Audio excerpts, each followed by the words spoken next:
Uh, Good evening, everyone, and welcome to this much awaited concluding press conference of the G20 Energy Transitions Ministerial Meeting.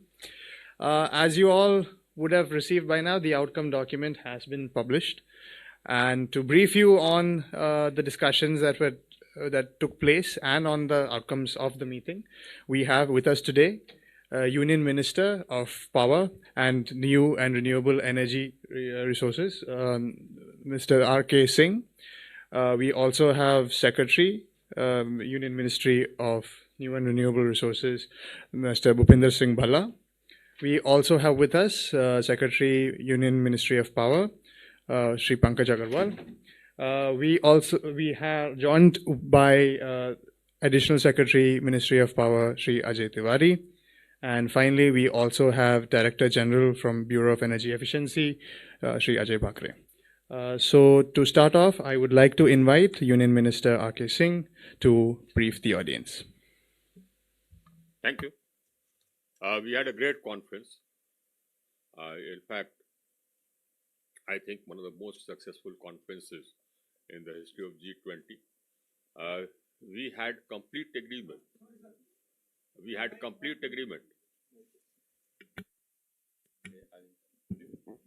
What's the problem? You couldn't hear. Let me repeat myself.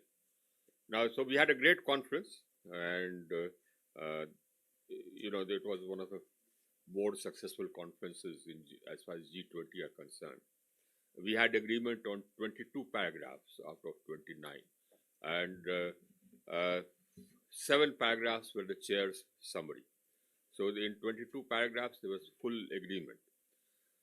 By and large, everybody, there was a common sort of objective, and everybody, all countries were on the same page insofar as the need to take steps to combat climate change is concerned.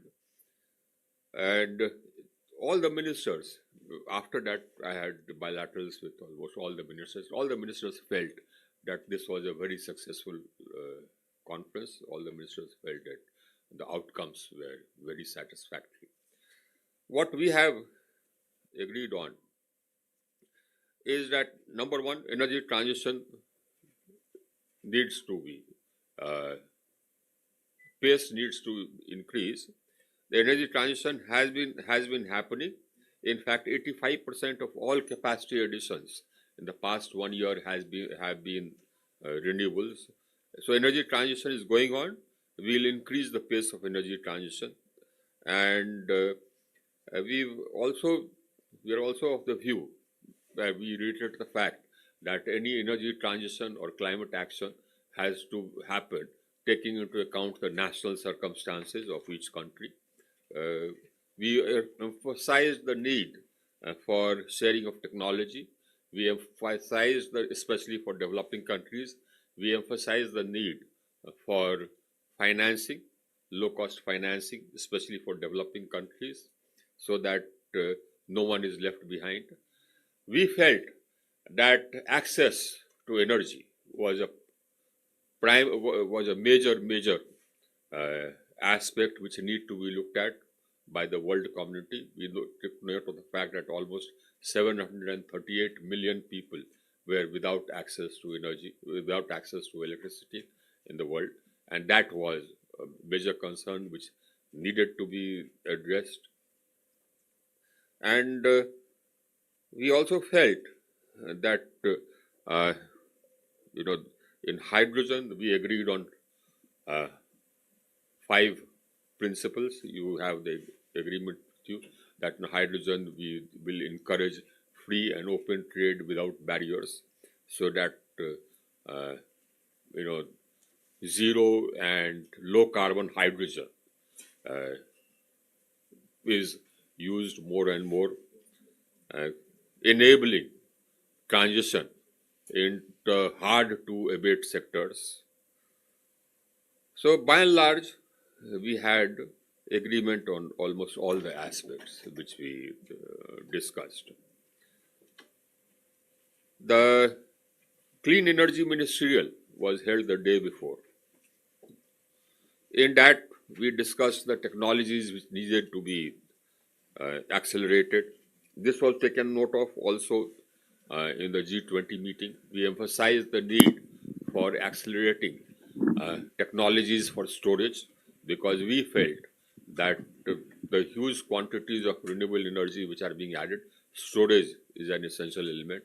We also felt that for going to net zero, storage is essential. So storage, electrolyzers, we emphasized that has to happen as quickly as possible. We have to increase the volumes for electrolyzers manufacturing. We have to also look at aspects pertaining to transmission difficulties in certain areas. Carbon capture, utilization, and storage is another technology which we felt needed to be expedited and shared. Because these are instruments which are necessary for the global transition. We looked at the issues of supply chain, the disruptions which have happened, and we emphasized the need for diversifying the supply chains. So, because looking at our past experience when there was supply chain disruption because of COVID, because of the war in Ukraine, etc. So we felt that the need for diversifying the supply chains was essential, especially insofar as the critical minerals are concerned. We looked at critical mineral security and availability that we felt was essential for energy transition. The issues of affordability of energy was also something which needed to be kept in mind. Interconnections, so on. All these aspects were discussed, and the International Solar Alliance launched a Center for Green Hydrogen Innovation.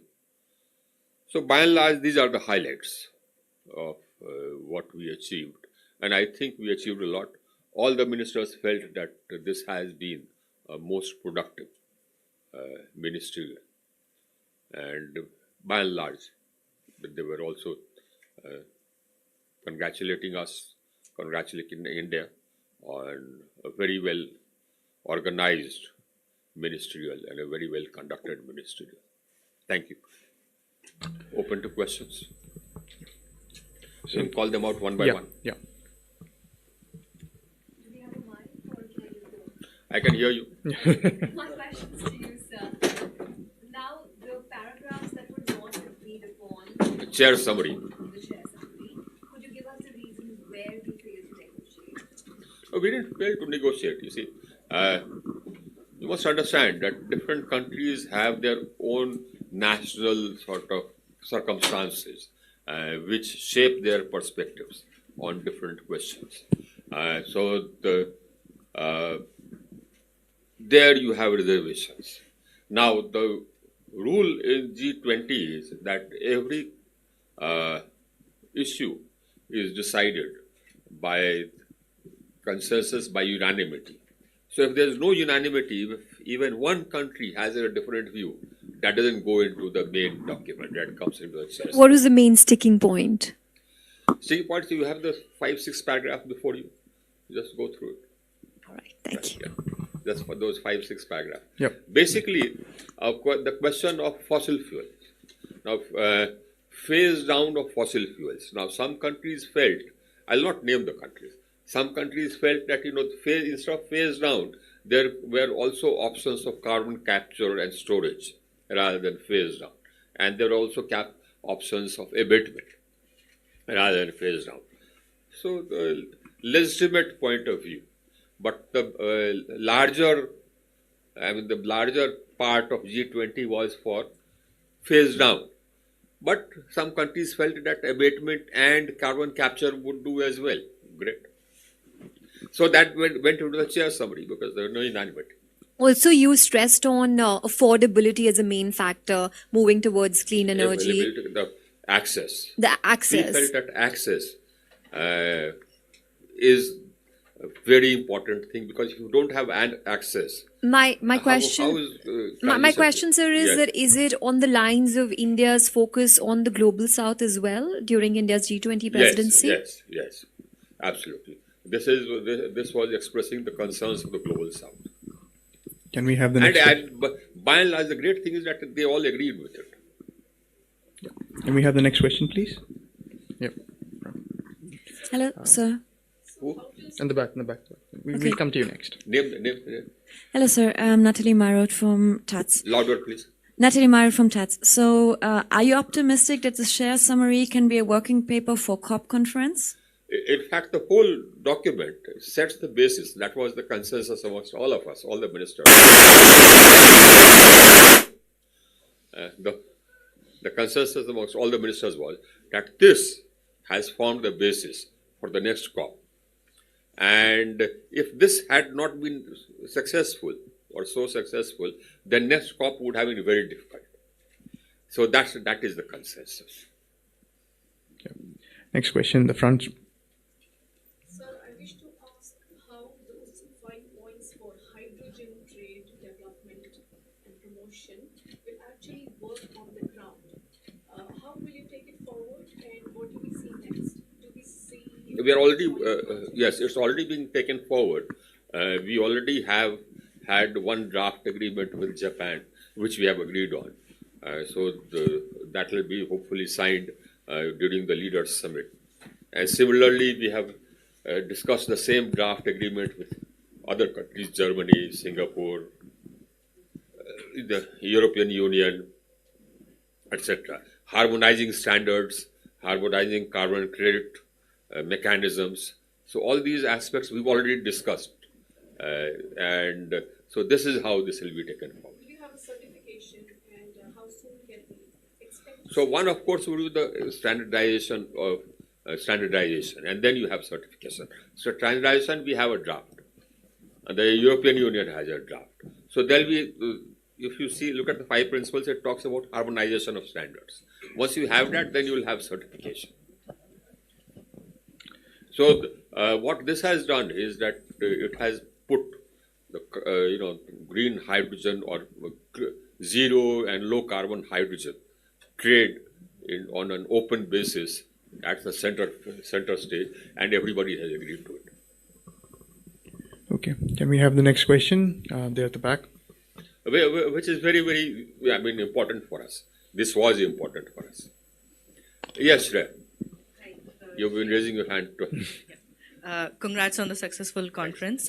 I'll just reiterate some questions on fossil fuel. As you said that this sets the tone for COP, and it rightly so does that. What we have talked, the document talks about not just tripling RE capacity, but includes other technologies as well. Not just Tripling the renewable energy capacity, but also includes other technologies as well, CCUS, etc. Alongside the language on fossil fuel takes care of all the sides. So what is the tone set for fossil fuel for G20 nations? What is the pathway fossil fuel is looking at going forward among G20 nations? now, as far as fossil fuels are concerned, by and large, we look at it in the overall context, right? In the overall context of energy transition. So everybody's agreed that the renewable energy capacity has to increase rapidly. And in the context of that, whatever fossil fuel remains, you have to see that in that context. Now, in that context, there are two views. One view, the larger view, was that the fossil fuels should be phased down. The other view of 2 or 3 countries was that instead of actually phasing down, we can also use CCUS. Now, both pathways are fine. Even if you decarbonize it and the CCUS works, fine. What's our objective? Our objective is no emissions, zero emissions. Yeah. And if I can ask, for the Biofuel Alliance, how many members do we have as of now? And when Actually, will I it be didn't announced? go there because Okay. Next question in the front. Yeah. I know. Sir, 2 questions. I know most of you actually. Yeah. So, first question on distributed renewable energy, which is a significant part of our. What is the main intention of the member who probably did not agree with it?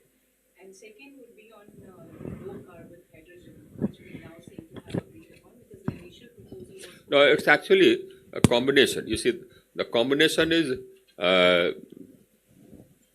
zero emission, low carbon. Now, basically low carbon, when they say low carbon, what they mean? When we say zero emission, what we mean is green hydrogen used by, manufactured by renewables. When they say low carbon, what they mean is hydrogen, clean hydrogen, produced from natural gas, and the carbon dioxide being sequestered. So that's fine.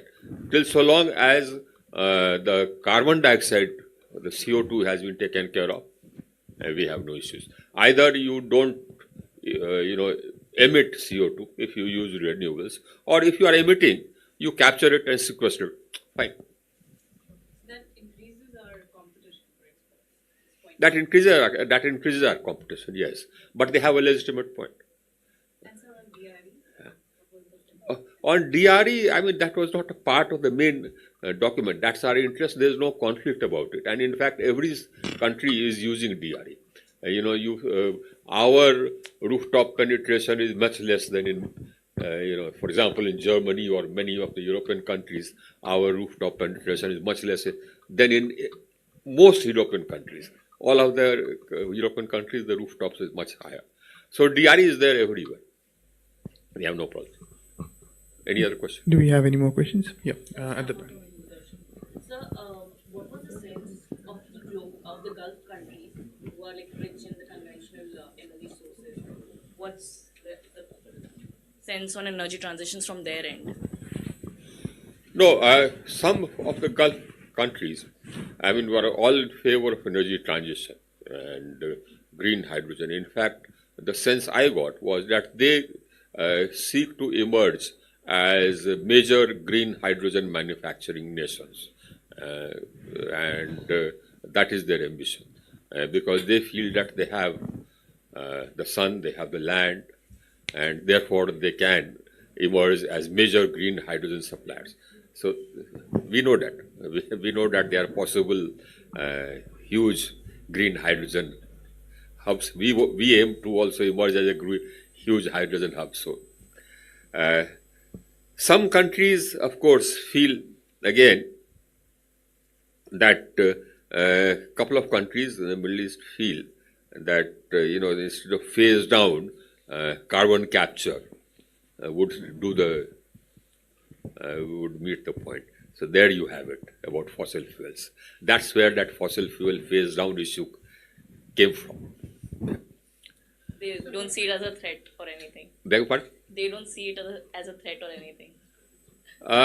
No, they don't see the phase down. Instead of phase down, those couple of countries, they were talking about CCUS and how that CCUS should be able to decarbonize, and therefore phasing down need not be insisted upon. I see that the outcome document mentions the word transitions instead of transition. All this while we have been using the word transition. Is there a reason why? No. All the while we are using transitions included? Right. Basically, transition is transition. Transition to low zero carbon existence. Yeah. Okay. We have one gentleman at the back. Yeah, just one doubt on the fossil fuels itself. Sir, right here. Very well. One doubt on? On the fossil fuel phase down language itself. You explained that some countries were for a fossil fuel phase down, while others wanted to explore the abatement option, the CCS abatement option. And so we included both. Yeah. If you see the paragraph in the chair's summary, so we include actually as is just and proper, you include everybody's point of view. So it includes both.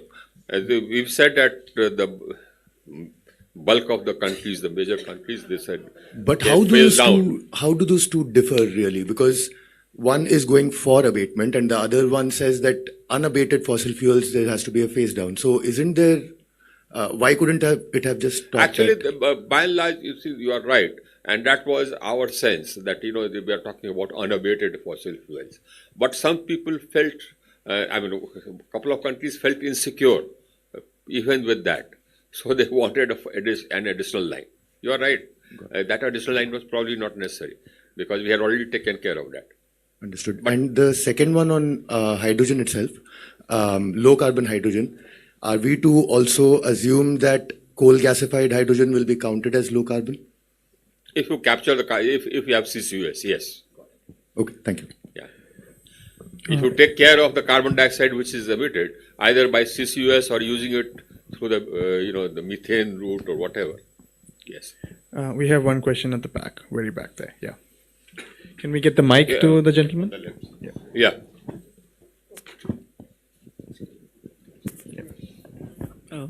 Hello hi sir, अभी आपने बताया कि low carbon intensity के बारे में in coming years क्या आप low carbon intensity के बारे में अभी आपने बताया, तो in coming years reduce carbon intensity and create renewable energy with non-zero emissions. तो इसके लिए मिनिस्ट्रियल मीटिंग्स में कुछ टारगेट सेट किया है? नहीं, हमारा टारगेट जो है वो दो तरह से टारगेट हमारा डिफाइन होता है। एक जो हम लोग अपने नेशनली डिटरमिन्ड कंट्रीब्यूशंस पे देते हैं, जो एंड रिजल्ट है वो एंड रिजल्ट है अपना एमिशंस इंटेंसिटी कम करना। तो जैसे हमने कहा है कि हम 2030 तक अपना एमिशंस इंटेंसिटी 45% कम करेंगे 2005 के लेवल से, वो एंड प्रोडक्ट है। दैट मीन्स हम अपना एमिशंस कम कर रहे हैं। उसका जो रास्ता है वो एक रास्ता है कि हम अपने इलेक्ट्रिसिटी को हम डिकार्बनाइज कर रहे हैं। तो वो रास्ता है कि हम रिन्यूएबल्स जोड़ रहे हैं, जैसे कि या नॉन फॉसिल हम जोड़ रहे हैं। जैसे कि आज हमारा 43% कैपेसिटी नॉन फॉसिल है। हमने प्लेज किया था 2015 में कि 2030 तक 40% हमारा कैपेसिटी हो जाएगा नॉन फॉसिल। हम उस टारगेट को अचीव कर लिए 2021 में, 9 साल पहले। अब उसके बाद फिर ग्लासगो में हमने अपना टारगेट रखा, एनडीसी रखा कि 2030 तक हमारा नॉन फॉसिल हो जाएगा 50%। तो 2030 तक हमारा जो कैपेसिटी होगा, एस्टैब्लिश्ड कैपेसिटी होगा करीब 777 मेगावाट। तो उसका 50% होता है 350 मेगावाट, सॉरी गीगावाट। 777 गीगावाट हमारा कैपेसिटी होगा 2030 में टोटल इंस्टॉल्ड, और 50% उसका होता है 350 गीगावाट। तो हमारा अगर 350 गीगावाट हम कर लेंगे तो हम ग्लासगो में जो हमने एनडीसी किया था उसको अचीव कर लेंगे। तो 350 हम 2030 के पहले कर लेंगे, क्योंकि आज हमारा कैपेसिटी है नॉन फॉसिल का 184 गीगावाट, 88 गीगावाट अंडर इंस्टॉलेशन है। तो दोनों को जोड़ दीजिए तो आपको क्या हो जाएगा, 274 गीगावाट ये हो गया। तो हमको सिर्फ 100 गीगावाट और करना है 2030 तक। वो तो हम सोचते हैं कि 1-2-3 साल में हम कर ही देंगे। तो हमारा टारगेट वो भी पूरा हो जाएगा। एमिशंस इंटेंसिटी हमने कहा था 2015 में पेरिस में कि 2030 तक हम 33% कम करेंगे, वो हम करीब करीब अचीव कर लिए। और तो इसीलिए हमने अपना एम्बिशन बढ़ाया कि 45% कर देंगे, वो भी अचीव कर लेंगे।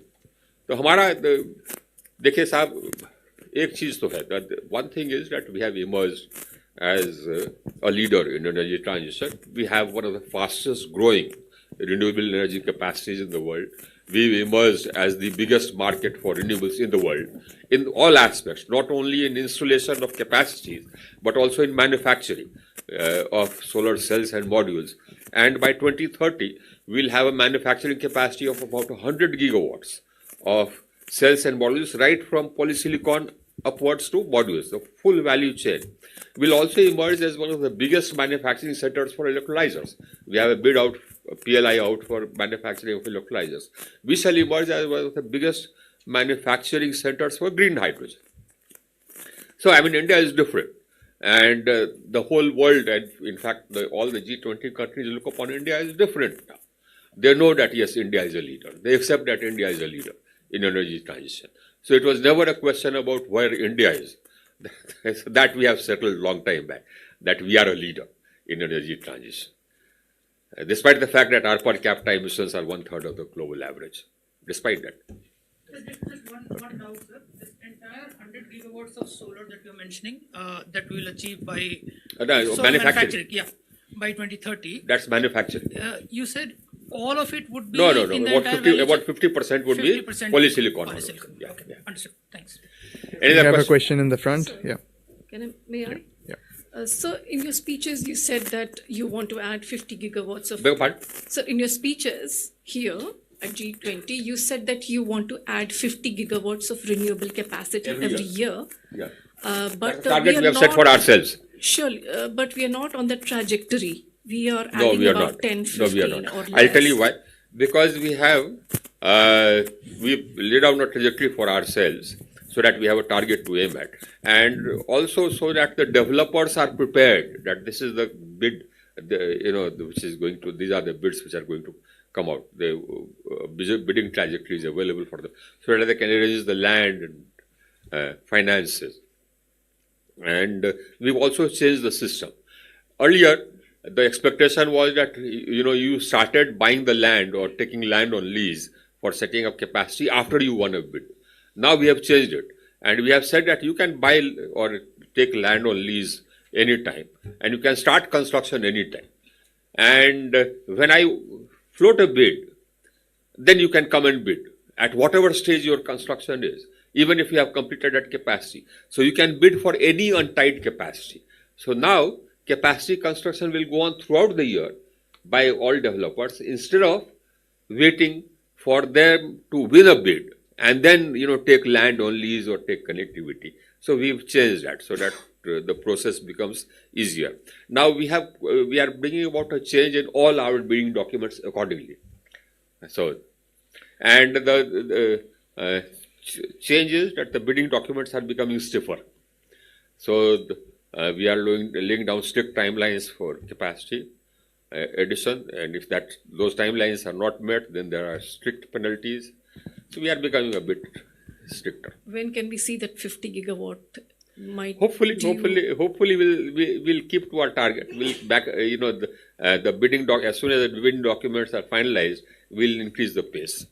But as I said, we already are one of the fastest growing renewable energy capacities in the world, and will remain that way. Hi sir, hi. Goa सरकार ने अभी एक डिसीजन लिया है कि जितने भी प्राइवेट सेक्टर के व्हीकल्स है, टूरिस्ट व्हीकल है, गोवा सरकार के Goa chief minister doctor Pramod Sawant ने एक डिसीजन लिया है कि जितने भी टूरिस्ट व्हीकल है वो ईवी में कन्वर्ट करने वाले हैं जनवरी 2024 तक। यानी पूरे इंडिया में ये इम्प्लीमेंटेशन पॉसिबल है? एकदम पॉसिबल है, और ये बहुत अच्छा निर्णय है, और ये डिफरेंट स्टेट्स ले रहे हैं। अब गोवा ने ये तय किया, अपना टारगेट तय किया है कि हम अपने आप को नेट जीरो करेंगे। इसी तरह से दूसरे राज्य भी कर रहे हैं। आज तो गोवा के चीफ मिनिस्टर ने अपना नेट जीरो का जो प्लान था वो सभी मंत्रियों के सामने उसको डिस्प्ले किया। दूसरे राज्य भी कह रहे हैं कि हम नेट जीरो में जाएंगे, नेट जीरो में जाएंगे। तो अच्छी बात है, ये ज़्यादातर राज्य अब ये कोशिश कर रहे हैं कि वो नेट जीरो की तरफ जाएं। अब ये एक मूवमेंट हो गया। Any other question? Thank you. You already asked 2 questions, 3 questions. I think we can one just last question. allow one last question, sir. Yeah. You are from which publication? S&P Global. S&P Global. Yes. That's Standard and Poor. Yes, that's right. Yeah. So, all of the forecasts that I see are for India's emissions to double or triple. So, likewise. Now, even if my emissions triple, for example, just for argument's sake, but it won't triple, I'll tell you why. Because we have decoupled the growth as well as the emissions intensity. That's what emissions intensity is all about. But even if my emissions triple, lady, just for the sake of argument, what will my emissions be? It will be equal to the global average.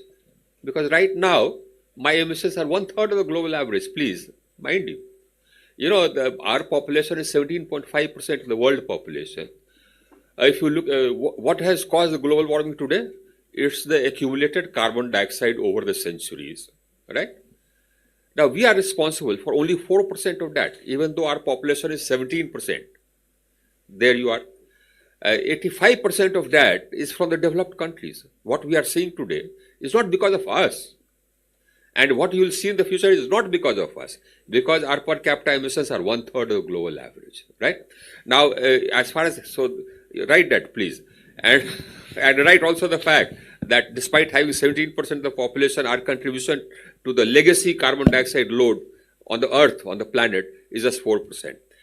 And we have already reduced, despite the fact that our emissions intensity is so low, we've already reduced it by 33% from as compared to 2005 levels. No other country has done that. Other countries have given NDCs. We have not given NDCs, we have achieved NDCs. Tell me another country which has done that. Any other question? Yep. Thank you. Yeah. So we are different. I mean, India is different. India is now ahead of the curve in everything. I would like to thank in access, instability of energy supply. You had the whole world whose electricity prices went up 5 times. It didn't go up 5 times in India. It remained level. We met the demand, even though it skyrocketed. We met that. So we are different. Thank you. I would like to thank everybody who has gathered here for an exceptional display of patience, both in taking questions and in the waiting for this one. And thank you, everybody. Yeah.